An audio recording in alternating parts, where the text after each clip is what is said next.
Sim, meus amigos, o título do vídeo não é clickbait. O progressismo esquerdista está destruindo não apenas a cidade de São Francisco, mas todo o estado da Califórnia. Vamos lembrar que, embora o conceito de federalização seja o mesmo, há diferenças práticas entre o Pacto Federativo Brasileiro e o Pacto Federativo Americano. Lá, o poder é realmente descentralizado do presidente da República e do governo federal. Os governos locais têm muito mais influência no modo de vida da sociedade e nas leis que regem essa sociedade em si, as cidades, os condados, os distritos e os estados, do que aqui. Lá, cada estado tem autonomia para legislar sobre as mais diversas matérias e isso causa um impacto direto na vida de praticamente todas as pessoas que vivem debaixo desse governo. A Califórnia sempre foi um estado de domínio do Partido Democrata, o partido mais à esquerda de lá, que ultimamente tem colocado em sua agenda todas as pautas progressistas da cultura woke em jogo, com forte apelo midiático e em busca de não apenas legalizar, mas alterar a cultura vigente naquela sociedade. São Francisco, por exemplo, é uma das famosas cidades do estado californiano e sempre foi conhecido justamente pelo ativismo liberal desde meados da década de 60 e sempre defendeu pautas progressistas com slogans que defendiam as liberdades individuais em determinados grupos. Ocorre que diversas alterações na legislação californiana foram realizadas nos últimos anos. E o resultado disso, eu não tenho medo de afirmar que tem causado a absoluta destruição daquela sociedade. Por exemplo, defendendo que os criminosos são vítimas da sociedade e com a intenção de aliviar o sobrecarregado sistema de justiça californiano, o Estado tornou o shoplifting, o que é a denominação dada por eles ao furto de produtos em lojas, quando não ultrapassa o valor de $950, o que no Brasil hoje seria algo em torno de R$5.000, uma contravenção penal. Ou seja, um delito de menor potencial ofensivo. Não é mais um crime. Ou seja, a vítima da sociedade que vai se apoderar de uma galinha para comer e garantir a sua sobrevivência, com esse valor de R$5.000, bem, ele poderia furtar um galinheiro inteiro e começar a sua própria granja. É um absurdo, né? O efeito colateral do remédio está sendo pior do que a doença original. Ele criou um incentivo para o shoplifting, que virou uma prática comum de gangues que se especializaram nessa prática e que tem alarmado São Francisco e outras cidades dentro do estado da Califórnia. Westfield, por exemplo, que é o principal shopping center do centro da cidade de São Francisco, anunciou que vai devolver o seu imóvel ao proprietário, porque eles estão com apenas 55% da sua ocupação e o negócio está ficando completamente inviável, justamente por causa desse êxodo das lojas.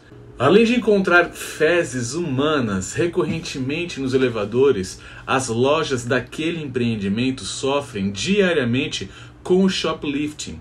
Pesa também em desfavor a saída da loja âncora daquele lugar, a Nordstorm, que ocupava cerca de 4 andares do local. Algumas das lojas que fecharam na região da Union Square de São Francisco entre 2020, desde a aprovação dessas medidas até hoje, 2023, são a Abercrombie Fitch, acho que eu falei certo, Abercrombie Fitch, Amazon Go, Anthropologie, Banana Republic, Disney, Gap, H&M, Marshalls, Office Depot, Uniqlo, Whole Foods e muitas outras. Agora, você imagine quantos empregos e quantas famílias honestas deixaram de ter o seu sustento com essa política progressista que romantiza o crime, subverte a finalidade da lei, que é a de proteger o cidadão de bem, protegendo agora os anjinhos da sociedade que preferem buscar os atalhos e meter a mão no que dos outros, ao invés de meter a mão na massa e trabalhar por aquilo que será dele. Vocês acham que eu estou brincando, né? Que isso daqui é exagero meu. Vejam vocês mesmos as imagens de shoplifting naquele lugar.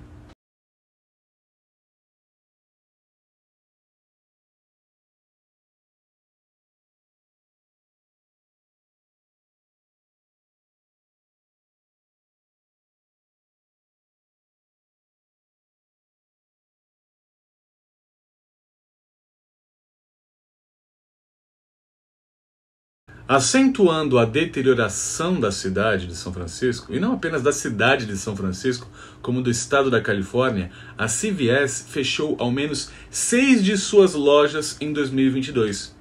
A Walgreens, por exemplo, fechou outras 10 desde 2019 por conta da insegurança que essas medidas do governo têm causado e dos constantes furtos realizados naquela região. Segundo a Target, furtos como esses causaram prejuízo de mais de 400 milhões de dólares somente em 2022 e somente naquela região. Imagine quantos empregos foram perdidos por causa dessas políticas. E quais são essas políticas realizadas na Califórnia que beneficiam esses malfeitores a cometerem os chamados smash and grab e shoplifting? A Proposition 47 dessas medidas permite furtos de até $1.000 sem que o meliante seja preso. Imagine só, R$5.000 para você roubar de qualquer loja sem que você seja preso. Passa então esse meliante por uma espécie de audiência de custódia e logo em seguida ele é liberado. Foi rebaixado esse ato de crime e delito para contravenção penal. A Proposition 57 concede a liberdade condicional para os crimes não violentos, como a invasão de propriedade privada, Guilherme Boulos e MST curtiram isso, como também roubo, furto e tráfico de drogas, por exemplo. A descriminalização das drogas está causando um sério problema naquela cidade. A cidade, o governo, tem oferecido gratuitamente kits para usuários de drogas, como seringas descartáveis, por exemplo. E até aqui, somente em 2023, ou seja, de janeiro até aqui, mais de 200 pessoas morreram de overdose em decorrência dessas políticas. Há também a medida que permite acampamentos de moradores de rua em qualquer lugar.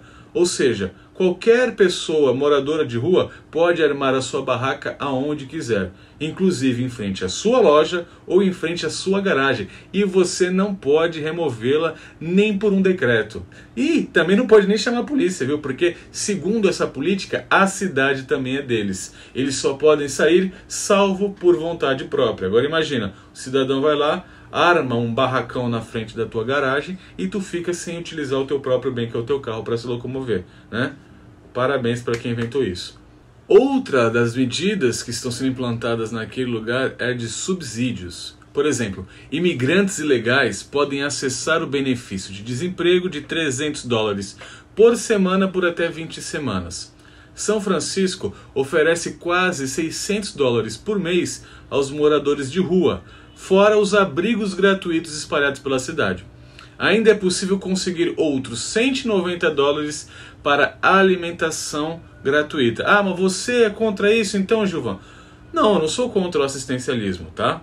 Mas a forma como tem sido feita lá está sendo equivocada, sabe por quê? Porque os dependentes químicos vendem na Chinatown de São Francisco por 60 centavos o dólar justamente para comprar droga. Ou seja, você está tentando assistir aquele que é necessitado para que ele possa ter subsistência, com moradia, com alimentação, e o que ele tem feito? Armado barracão no meio da rua e gastado o dinheiro do benefício em droga. Ou seja, não está assistindo nada, não está causando benefício social nenhum para o assistido. Agora presta atenção nisso daqui. Vocês acham que as ONGs e todo esse lobby esquerdista de descriminalização do crime, descriminalização das drogas, esse assistencialismo a grupos, é pura política social visando o bem daquele grupo de pessoas, né? Pois é. São Francisco virou o paraíso das ONGs e afins. A cidade gasta quase $32 mil por morador de rua apenas com habitação. Como parâmetro, nós vimos que no mesmo país, Nova York gasta pouco mais de $11 mil e Los Angeles $5 mil.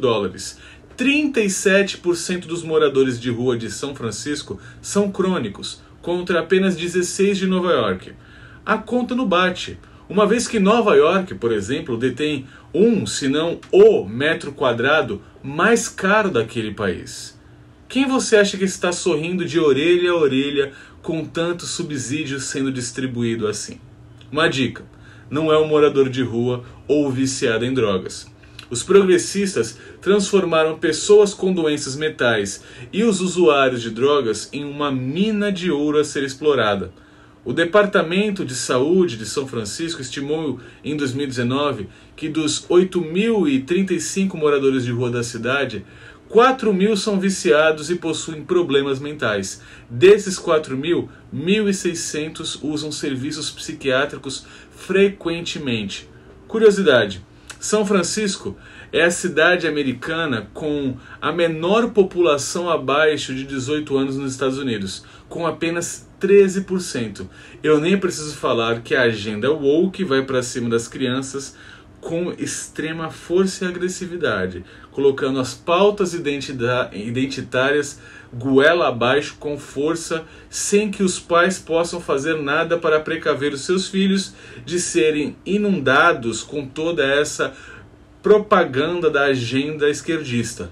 E a cerejinha do bolo de bosta, que é o estado da Califórnia, é o seguinte: o Senado daquele estado passou a Lei 553, de autoria do senador Dave Cortez, que segundo ele será para proteger os funcionários de serem forçados pelos seus empregadores a impedir roubos dentro das lojas. Ou seja, ele não está protegendo o funcionário de quem comete o crime. Não, vou proteger dos empregadores malvados que querem que você defenda o patrimônio da loja que você trabalha. Olha, parabéns, Dave. São inúmeras políticas, ideias e medidas estapafúrdias, absurdas, que daria para passar o dia listando a quantidade de medidas e de lei progressistas que, somadas, vem destruindo São Francisco e a Califórnia. Como, por exemplo, esse Dave Cortez está falando em dar $300 para um meliante só para ele não atirar nas pessoas. Então, ó, eu pego aqui uma arma e falo assim, ó, vou atirar em você. Ah não, toma $300. Imagine o mercado que isso vai gerar para as gangues daquele lugar. É absurdo. E qual tem sido o resultado disso naquele estado? O êxodo de habitantes, justamente, não só desse estado, como de todos os estados democratas dos Estados Unidos, para os estados republicanos, como a Flórida e o Texas, por exemplo. Toda essa agenda tenta também se estabelecer aqui no Brasil. Você já viu que o próprio STF já fala da descriminalização das drogas, da descriminalização do aborto, fala sobre uma política de desencarceramento. A gente vê todo ano nas saidinhas que esses criminosos que saem da prisão são reincidentes a cometer crimes fora da prisão enquanto estão cumprindo pena. E cabe justamente a nós não nos rendermos a essa agenda woke esquerdista e nos posicionarmos como um escudo para a nossa sociedade. Não podemos aceitar que aqui aconteça a mesma coisa que tem acontecido na Califórnia, tá? Quem diria? A gente falar que a Califórnia, que parte dos Estados Unidos, não é um modelo de segurança pública ideal para reger uma sociedade. Estamos falando justamente isso. Os democratas, os esquerdistas, essa política woke tem destruído a sociedade. Cabe a nós não aceitar.